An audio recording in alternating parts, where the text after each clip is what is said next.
Welcome to this video. So we look at questions from your test one.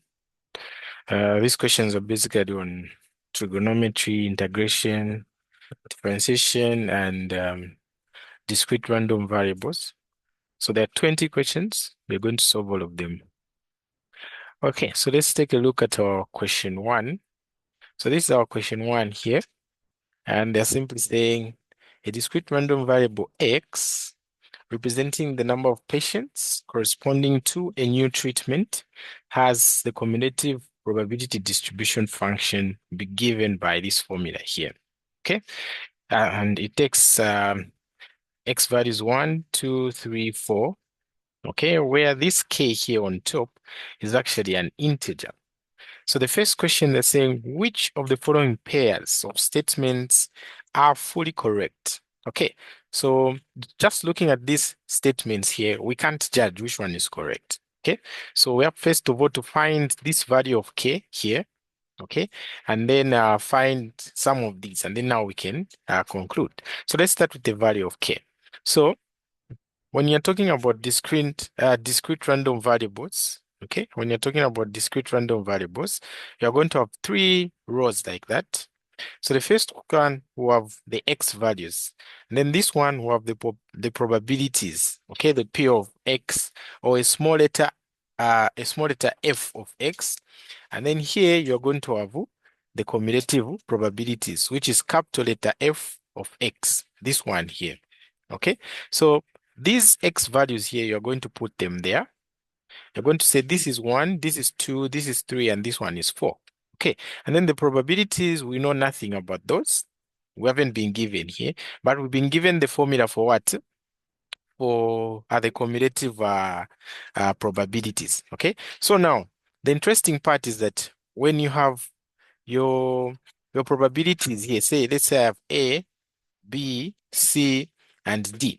These cumulative probabilities here are not hard to find because you'll just be adding whatever you have here. So the first one will just be A. The second one will be B plus A. This one here will be A plus B plus C. And then this one will be A. Okay, this one will be A plus B plus C plus what? D. So now the secret is at this last row. Okay, the cumulative probabilities of here, the last, this last box, it should always be equals to 1 because it's just basically the addition of all the probabilities, okay? Because when you add all the probabilities in a given distribution, you should always get what? 1, okay? So we're going to use this formula in this way. We're going to say at this point when x is equals to 4, the final box here, okay? This cumulative probability should be 1 is equals to, and then I have 2k, and then plus what will be my value of x, okay? In this final box here, it will be 4, and then divided by 6. So let's try to find the value of what? K. So here I'm going to cross multiply. I'm just going to have 6 is equals to 2k plus 4, and then I solve for k. This will be 6 minus 4. So this will be 2k is equals to what? 2. Okay, so 2k is equals to 2 simply means that k is equals to what? 1. Okay, so that's what we have. We have that our k is actually equals to what? 1. So when you come to the options, we can discard this one that have k is equals to minus 1 because they won't be the answer. So we are only left with this one and this one. Okay, but which one of them is going to be true? Okay, so we have, okay, we have established that the number that we should have here in the last box there is actually a 1 because that will be the total probability because I'm adding this. So the summation of all the probabilities should give you 1. Okay. And then here they're saying, is this P3? Okay. This means the probability that x is equals to 3 is equals to 5 over 6. So is this true? Okay. So we can simply find this by saying what? Okay. By saying, we can simplify this, okay, the probability that p is equals to 3 by simply subtracting, okay, subtracting the probability that we have here minus the probability that we have here, okay. Remember this one, we got it after we did the summation of all these things up to there. Okay, so we can get the probability of f is equals to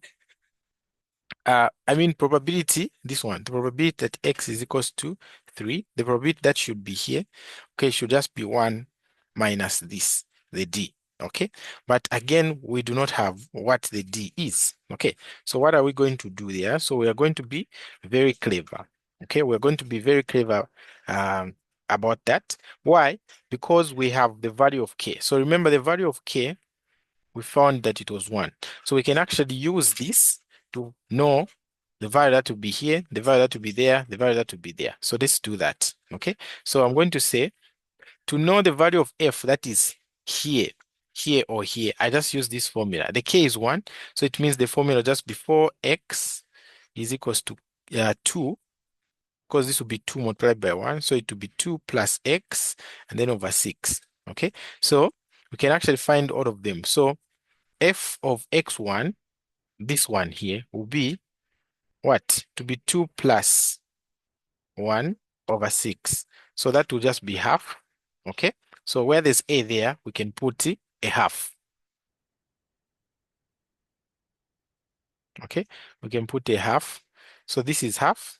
And then what will be my f of 2? So f of 2, to just be this formula, where there's k, we put 1. So it will be 2 plus 2 over what? 6. So this will be 4 over 6, which is simply 2 over 3. So this one here will be 2 over 3. So I just left with the f of 3. So f of 3 will be equals to 2 plus 3 over 6. So this will be 5 over what? 6. So now we can try to check if all the statements, if this statement here, okay, or here is true. So here they're saying the probability of P3 is equals to 5, 6. So is this true here? Okay, so how are we going to get this probability here? Okay, how are we going to get this probability here? So we're going to get this probability by subtracting, okay, the cumulative probability there minus the probability minus the cumulative probability here. So we're just subtracting this, because to get this, I know that I have to add this plus this. Okay, so let's do that subtraction. I'm going to say the cumulative probability at 3, which is 5 over 6, minus the cumulative probability at 2, this one here. It will give me the value of this c. So it will be 2 over 3. So this gives me what? This is 5 over 6, not 3.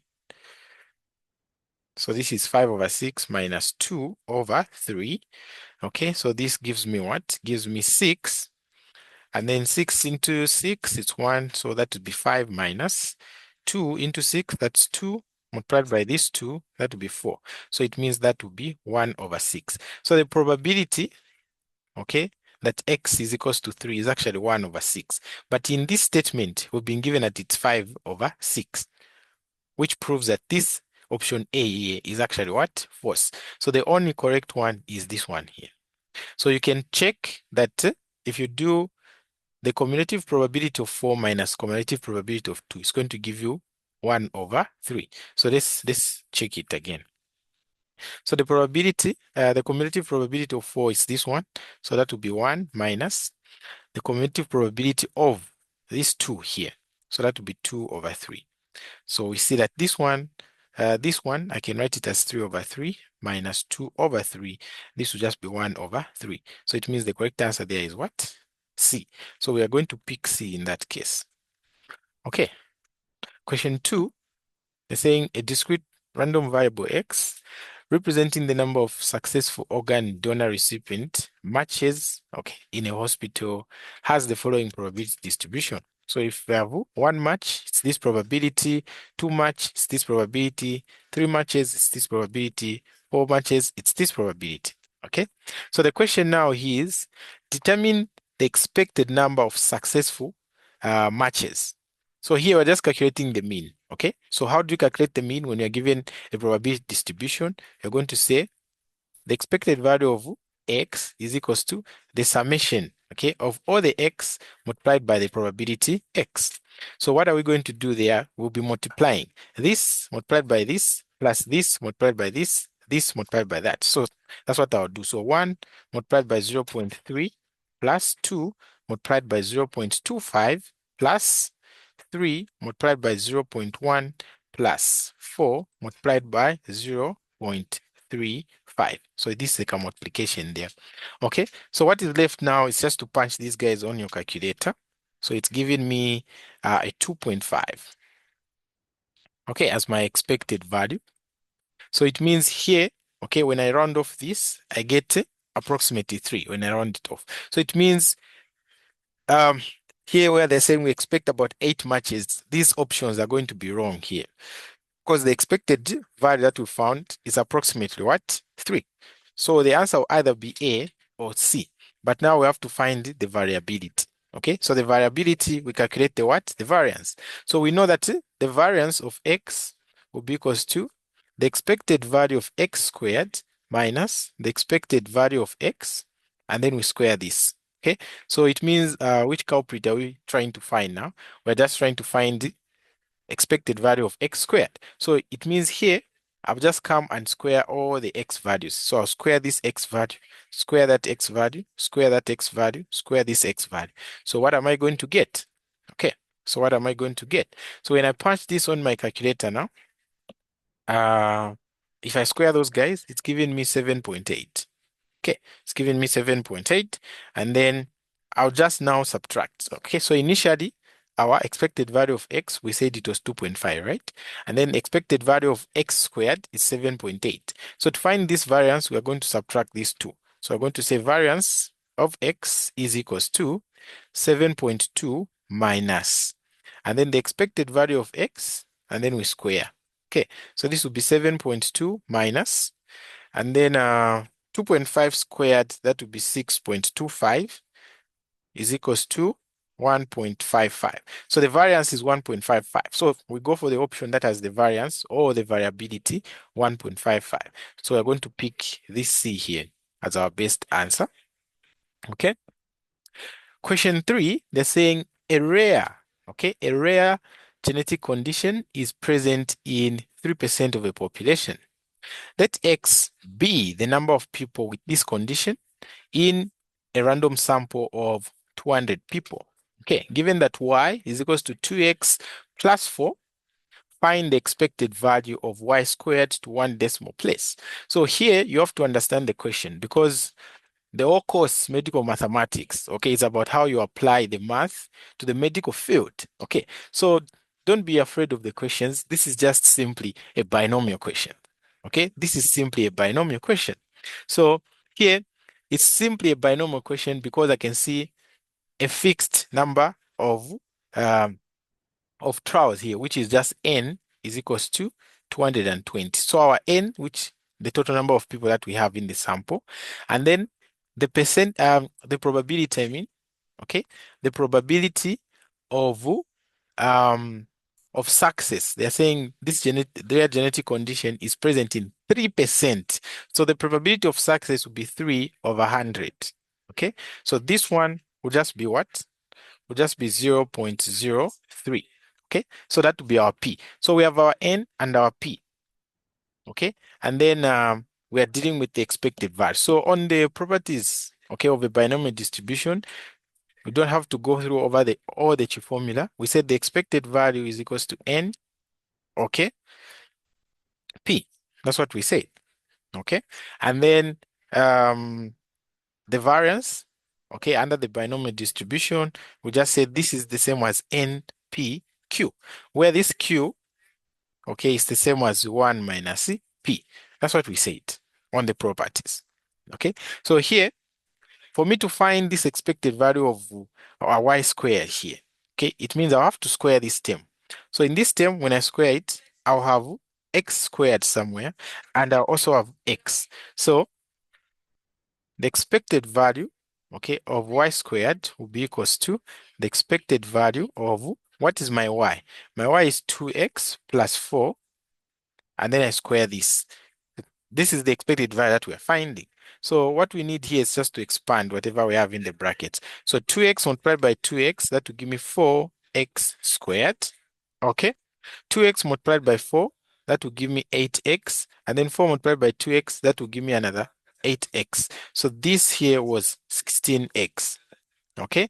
And then 4 multiplied by 4, that would be 16, like this.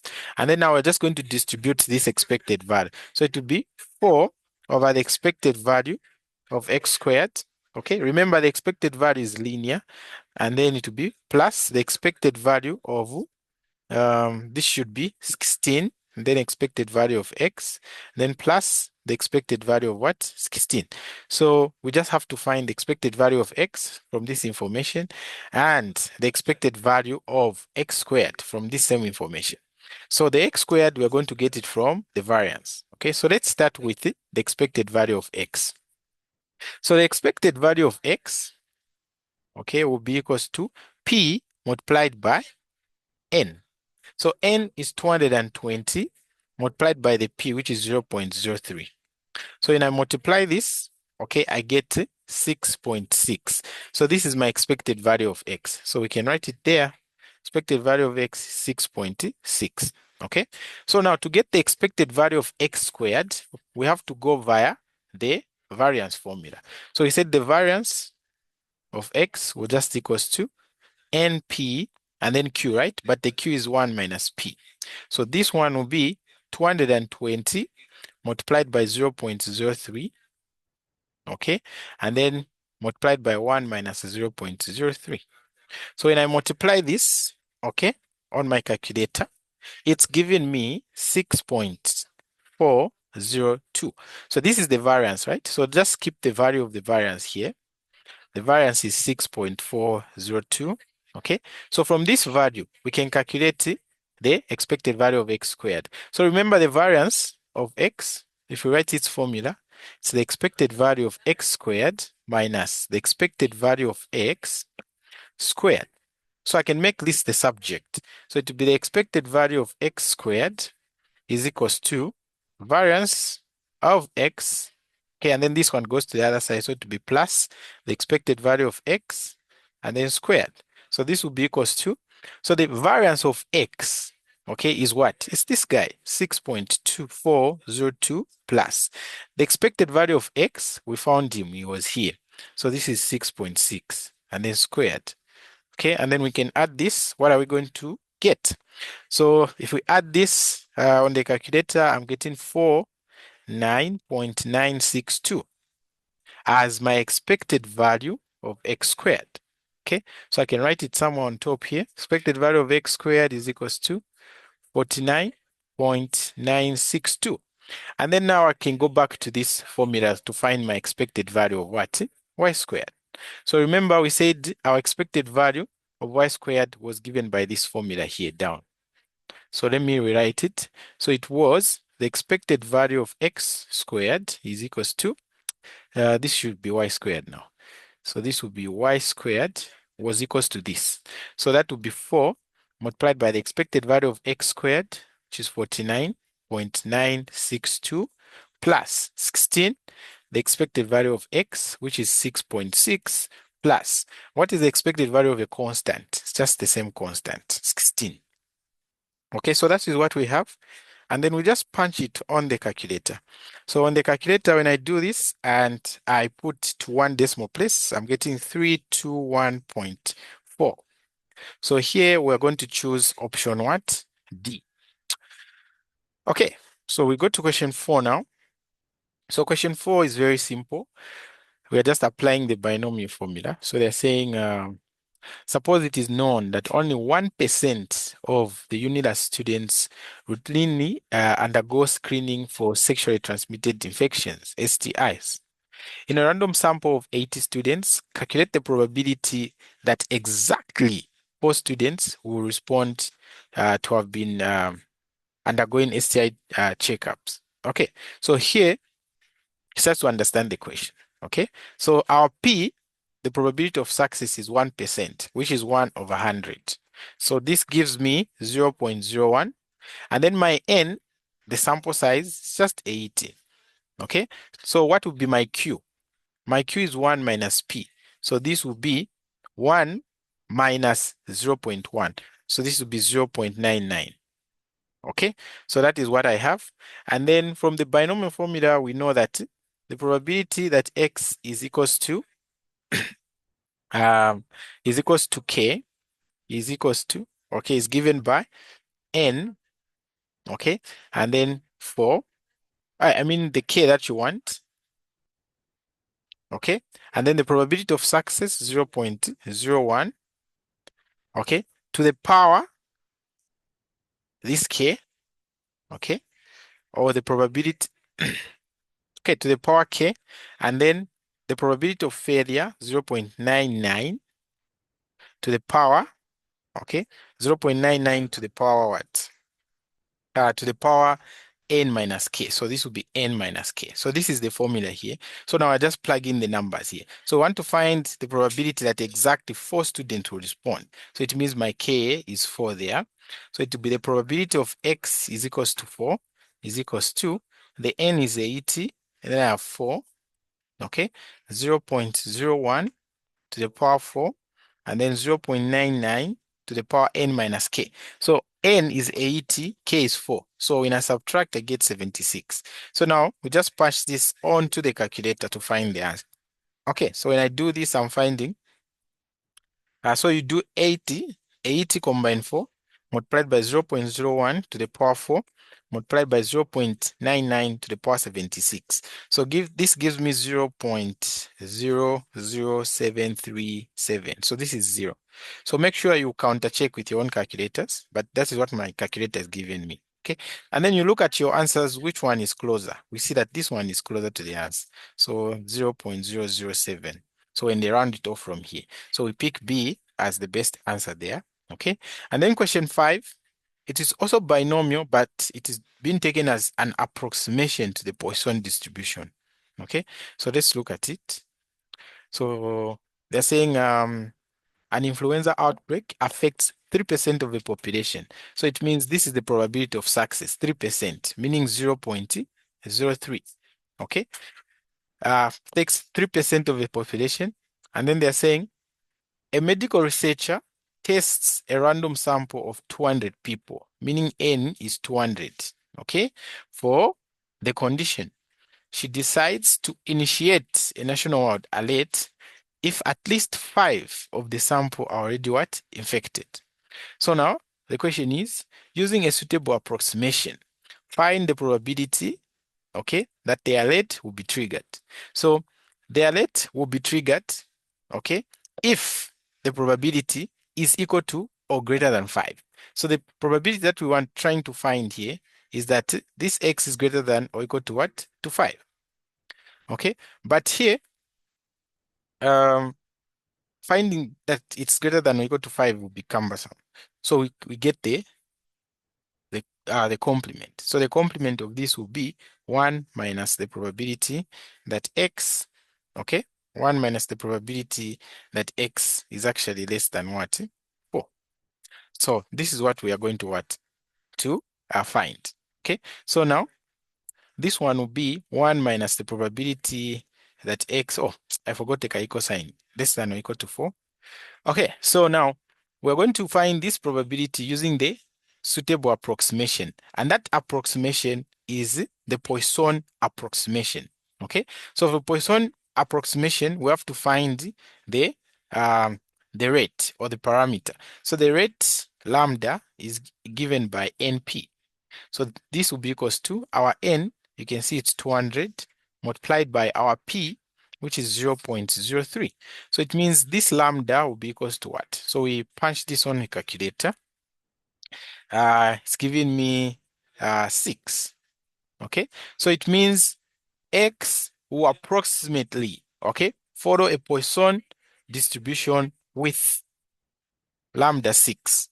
Okay, so now you can go to your tables, okay, and check.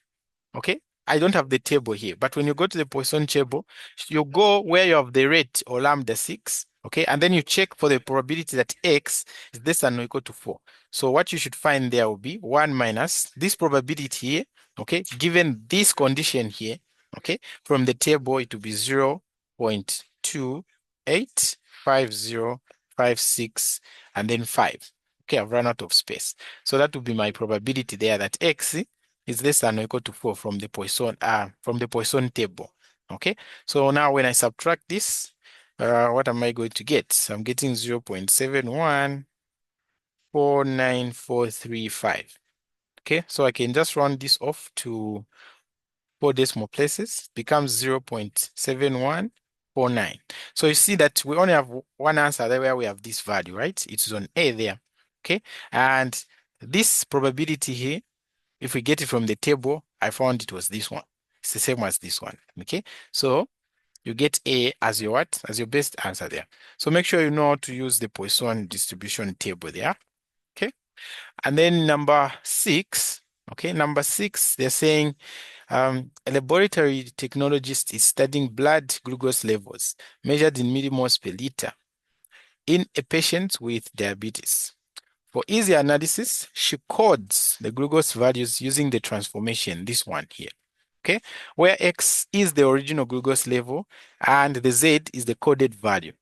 During the analysis, the mean and the standard deviation of the coded glucose levels are 9.3 and 1.7 respectively.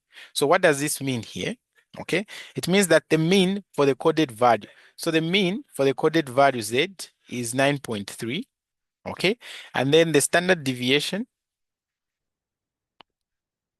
okay, for the Z. So I'll write it like this. This symbol here indicates standard deviation for the Z is equals to 1.7. Okay, so the question now is determine the mean. Okay, determine the mean and the standard deviation of the original. Okay, so what we have to do is just make X the subject here. Okay, so here when I cross multiply, I have 16Z is equals to X minus 21. So meaning here our X will just be equals to 16Z, okay, plus 21. So now we want to find the expected value of X, okay, and then we also want to find the standard deviation of X. So we know that the standard deviation will just be the square root of the variance. And then from this standard deviation, we can also get the variance. So first we obtain the variance of this guy. It means we are just going to square 1.7. So 1.7 squared, that would be 2.89. So this is the variance, and then this is the standard deviation. Okay, so now from this equation here, we want to find the variance and the standard deviation. So the expected value here follows a linear relationship. So I can actually distribute it. So this will be the expected value of 16Z, because this is my X, plus 21. Okay, so since the expected value is linear, I can actually distribute this expected value. So the expected value of X, the original, will be equals to 16, the expected value of Z, okay, plus the expected value of 21. So this will be 16. What is the expected value of Z? It is this one, okay, 9.3, I mean, plus the expected value of a constant is just 21. So here we just multiply 16 multiplied by 9.3 plus 21.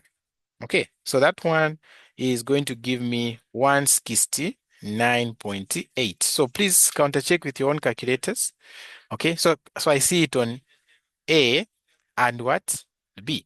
So I don't know now which one is the correct standard deviation, so I have to find.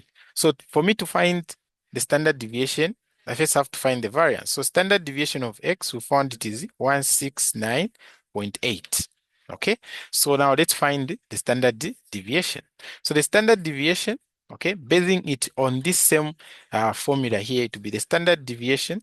I mean the variance first of all of X will be equals to, so the variance of X is 16Z plus 21.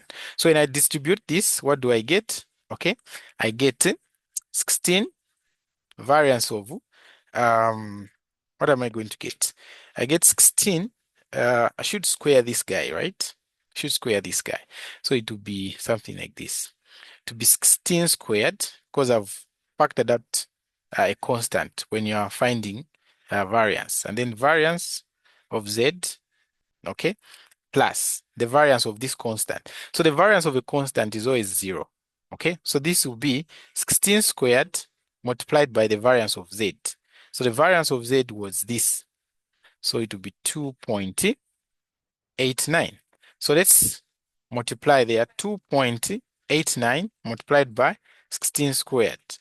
What would that give me? Okay, what would that give me? So that will give me okay, so that will give me 739.7 point 484, I mean. Okay, that would be my standard deviation. And then I take, so this is the standard deviation. This is the variance, I mean. Okay, so to find the standard deviation, the SD, we're going to take the square root of this guy. Okay, so if I take the square root of this guy, I get 27.2. So we see that the one that has the mean, this one, and the standard deviation, this one, is this guy on D here. So we're going to pick D as the what? The best answer. Okay, we'll go to question 7. So question 7 is on some decay equation. Okay, I think you guys didn't really learn the exponential decay equations, but those that are doing semester 1 now, okay, I've really done this in a very good way. Okay, but no worries, we'll solve it. So here they're saying a drug's elimination rate in the body is said to be inversely proportional to its concentration. Okay, and then they're showing this relationship here. So this is d of the concentration dt, okay, or the derivative of this is equals to minus k, and then ct, where k is greater than 0.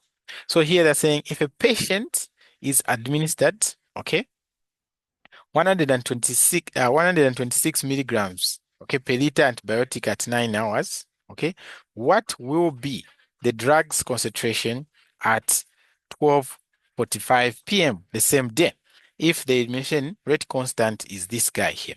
Okay, so here we're going to use a very simple formula. Okay, we're going to use a very simple formula. We're going to say CT is equals to the decay equation. Okay, that would be C naught and then e to the power minus k t. So from this information, what is our C naught? The starting concentration. So my C naught is 126. Okay, and then what is my k? My k is this elimination rate constant. So that would be 0.02.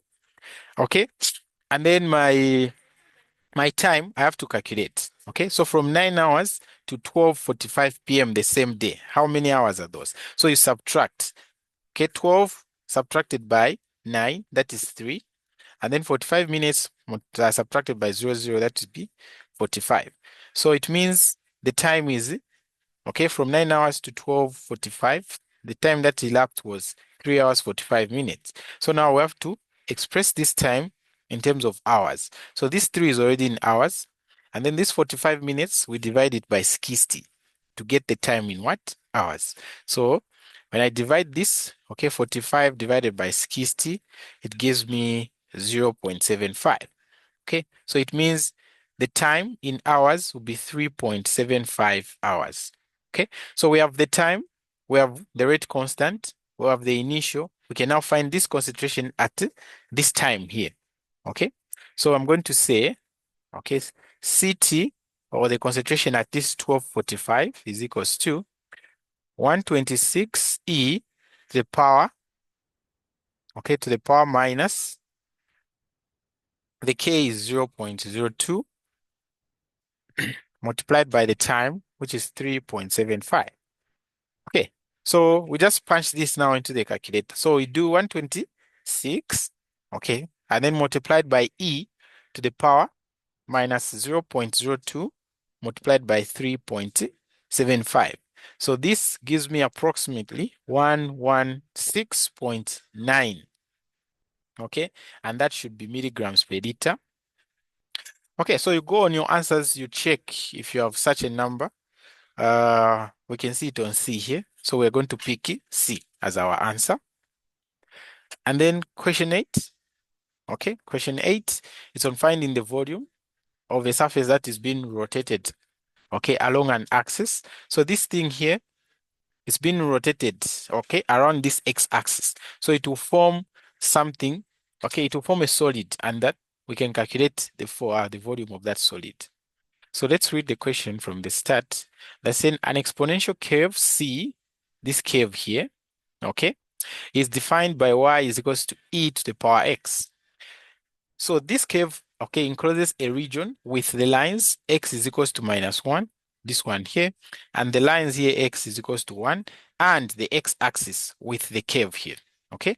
So the region R, meaning this whole region here, okay? The region R, meaning that whole region there, is rotated, okay, 2 pi radians around the x-axis to generate a solid of revolution.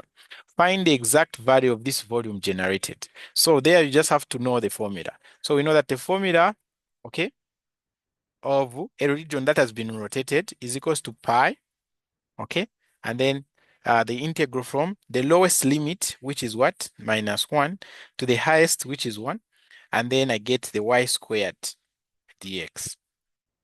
Okay, but what is my y squared? So this will be equals to pi -1, 1. The y squared will just be e x and then to the power 2 dx.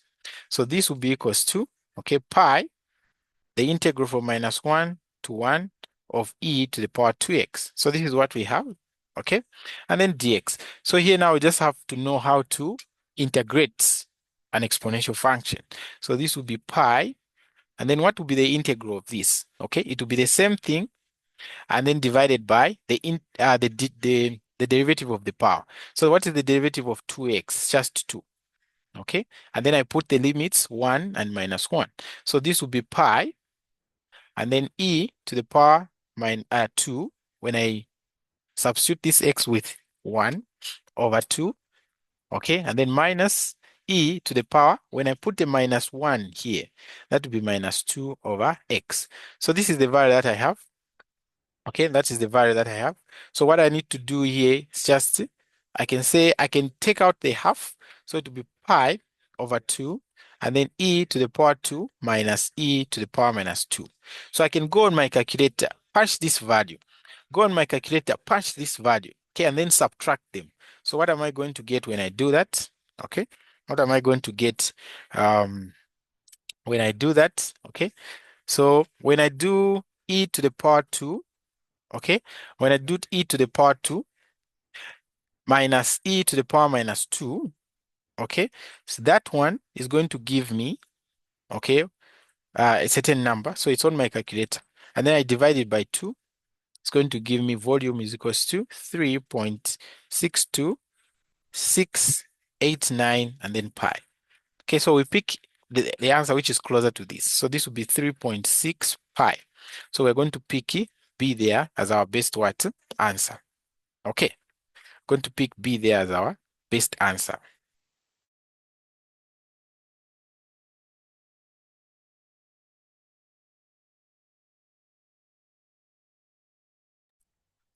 Okay, so let's now look at question 9, because this was question 8, right? So we found this.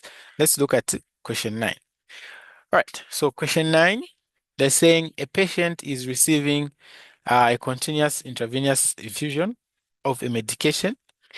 The concentration of the drug in the bloodstream at time t, okay, in hours after the infusion start is modeled by the function, this one here, okay, where this CT is given by this, okay, where T is measured in hours. Okay, to evaluate the total drug exposure over the first 2 hours, use the substitution T is equals to 3 sine theta, okay, to compute the exact value of this. So here we're just using a T substitution, okay. So what we have here is that,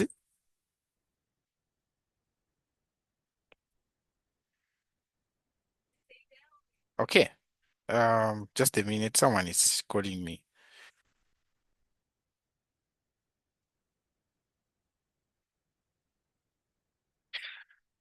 Okay, it's disturbing my network. All right, so here we're just trying to evaluate this integral here, okay, where this CT is equals to this guy, and we've been given a T substitution to use. They're saying T is equals to 3 sine theta. Okay, so let's find dt. d theta. So dt d theta will be the derivative of this. So that will be minus 3 cos. No. What is the derivative of a sine? The derivative of a sine is just cos. So this will be positive. So it will be 3 cos theta and then d theta. Okay. So, okay, that will be our dt. And then wherever there's t in this thing here, I'm going to be putting um, uh, 3 sine x. Okay, so I think let me just create a new page here because I can't see what So I'm trying to find the integral from 0 to 2 of 1 over 9 minus t squared, okay, 3 over 2, and then dt. So we said my t was equals to 3, okay? My t was equals to 3 sine theta. So meaning my dt, when I differentiate this to be 3 cos theta d theta. Okay, so now in this equation, we're going to replace wherever there's t, we're going to put this, and these limits will change now. Okay, because these limits are in terms of t is equals to 0 here, t is equals to what? 2. So now t is equals to this. So if my t is equals to 0, okay, um what will be my limit here in terms of theta? So if my t is equals to 0, of 0 is equals to 3 sine theta. So this will just be sine theta is equals to 0. So theta will be the inverse of 0. So theta will just be what? 0. Okay. What about the other limit when t is equals to 2? So when t is equals to 12, 2 is equals to 3 sine theta. And then sine x is equals to 2 over what? 3. Okay. So it means theta here will be equals to sine inverse of 2 over 3. Okay, so that is what we have. So sine inverse of 2 over 3, okay, that should give you 2 over root of 5. Okay, so that would be 2 over, oh, no. That one won't be like that. So that just leave it like that. Okay, so this integral becomes then, where there was 0 here, okay, the theta is still 0. Where it was 2, the t, it's now this. So it will be the sine inverse of 2 over 3. And then here we have 1 over 9 minus. The t is 3 sine theta, okay? And then to the power 3 over 2, like this. This is what we have. And then the dt, I'm replacing it now by 3 cos, okay? That would be cos theta d theta. So this is what I have, right? Okay, and then from there, let's try to simplify. So we have the integral of 0 to sine inverse of 2 over 3, okay? And then 1 over, so here in the denominator there, what am I going to have? Okay, so in the denominator, what I'll have is, so I forgot to take a squared here on this t. This was t, so there's like a square here. So that it to be 9 minus 9 s squared theta. And then outside there's 3 over 2, okay, multiplied by 3 cos theta d theta. So this will be the integral from 0 to sine inverse of 2 over 3. Okay, 1. In fact, I can even write this thing on top over. Here now I have 9. Okay, I have 9 minus. Okay, 9 minus 9 cos. So I'll factorize first of all the 9 inside here. I'll remain with 1 minus minus sine squared theta.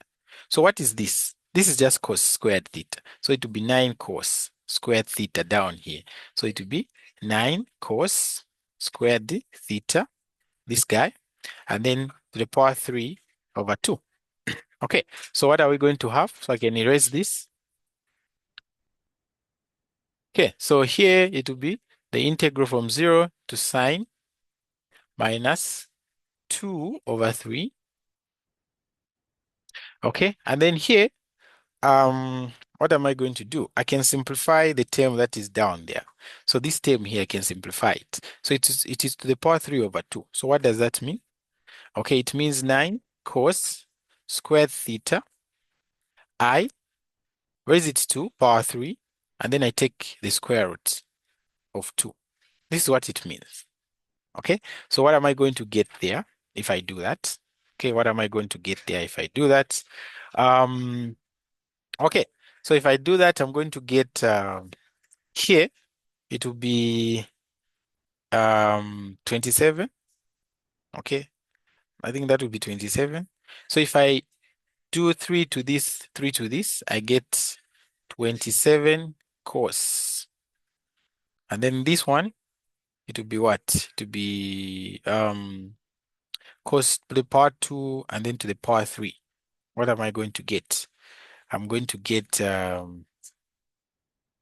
okay, or maybe I start with the yeah, I think that's the one that will work. I start first with the square root and then I put the power outside. Okay, because this one won't work. So I start with the square root. This is the 2. Okay, and then I put to power 3. This 3 over 2. So the 2 is the square root. So the square root of this will give me 3 cos theta. And then I raise this to power 3. I get 27 cos 3 theta. So here I'm just going to write 27 cos 3 theta. And then the one that is on top was 3 cos theta. And then I have d theta. Okay, so this one will work now. So from here, what are we going to do? Okay, we can see 3 cancels with this. So I remain with a 9 there. This cos cancels with one of the cos there. Okay, so I'll just remain with it. The integral from 0 to sine inverse of 2 over 3. Okay, there I'm just going to have 1 over, okay, 9 cos squared theta d theta. So let's remove the 1 over 9 from the integral.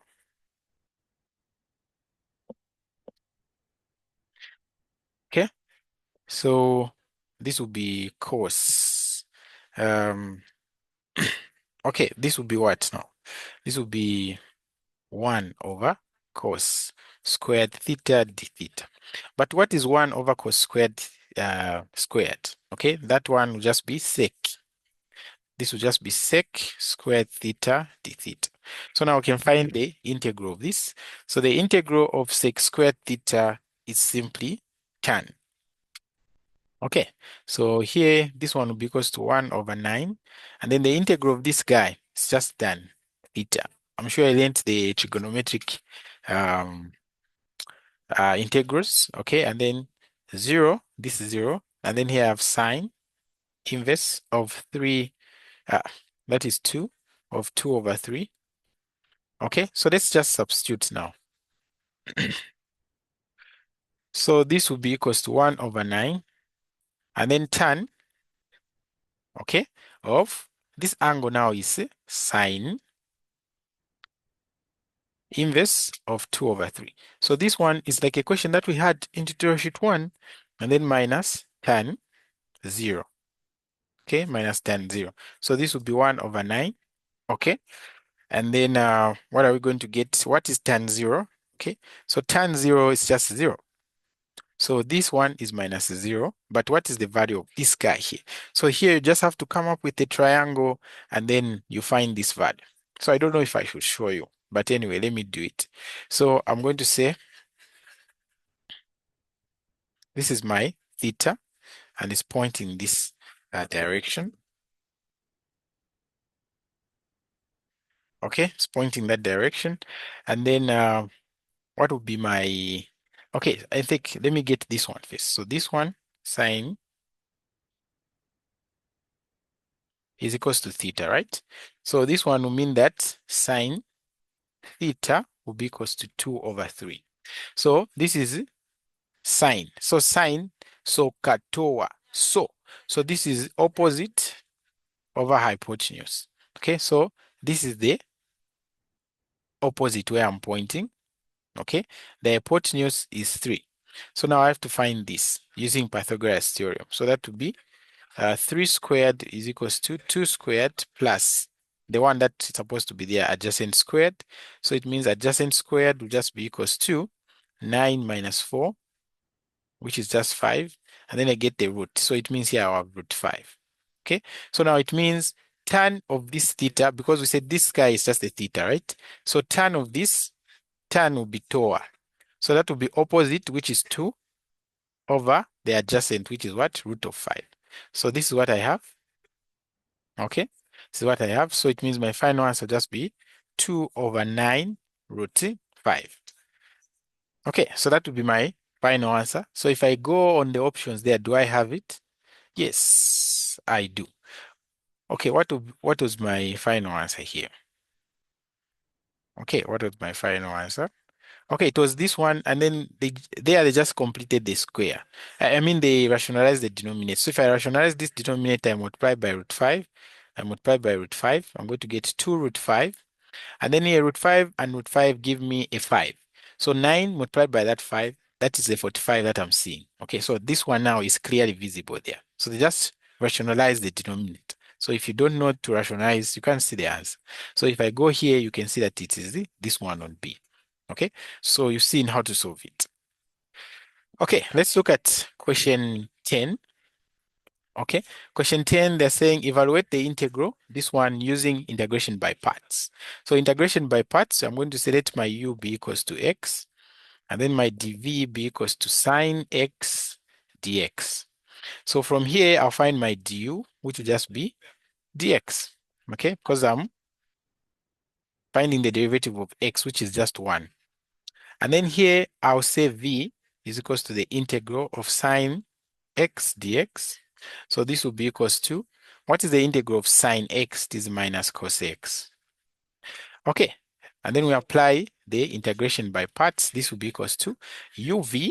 Okay, u is x, the v is minus cos x.